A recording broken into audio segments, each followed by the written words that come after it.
আমি এখন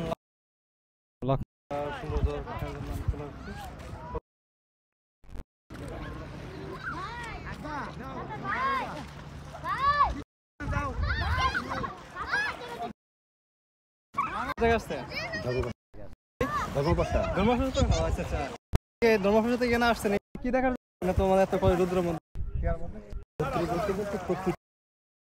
রুদ্র ঠিক আছে আমরা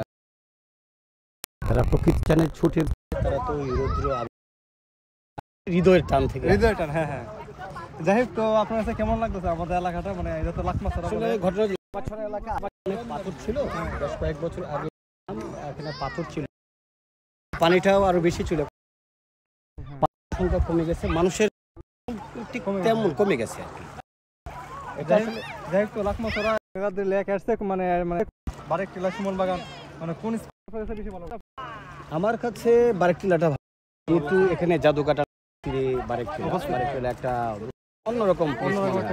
যেহেতু নদীর তীরবর্তী এই জন্য সেটাকে ঠিক আছে আপনাকে ধন্যবাদ ওকে ধন্যবাদ ভাই পরিচয় দিন আমি কিন্তু সাংবাদিক ইঞ্জিনিয়ার বর্তমানে ক্রিয়েটর হিসেবে কাজ করছি আমিও করি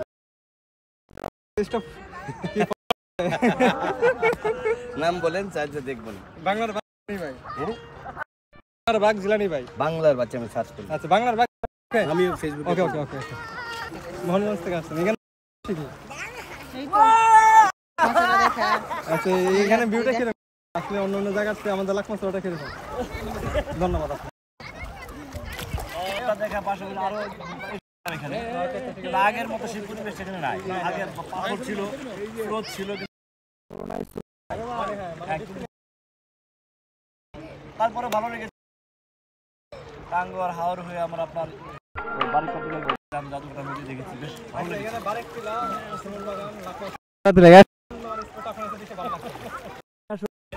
রোদের কারণে হয়তো বা আমরা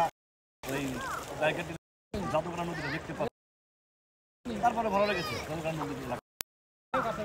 ধন্যবাদ ভিউয়ার্স ধর্মপাশা থেকে আসা আগত তারা আসলে অনেকেই এবং অনেকে লাকমাছড়া অনেকে একজনের কাছে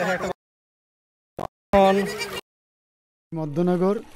উপজেলা মধ্যনগর এই তো কেমন লাগে ভালো এই যে বীজ এই যে পাথর এই যে পানি ঠান্ডা ঠান্ডা একদম ঠান্ডা এই যে হাত পা দিতেছি না খুব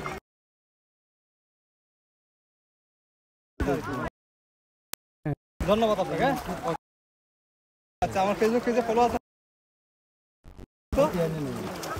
ফেসবুক পেজের নাম হচ্ছে বাংলার বাঘ জিলানি ভাই ঠিক আছে জিলানি ভাই হচ্ছে আমার ফেসবুক পেজ এটাতে ফলো করবেন অবশ্যই ফলো করবেন ঠিক আছে আমার বাড়ি এখানে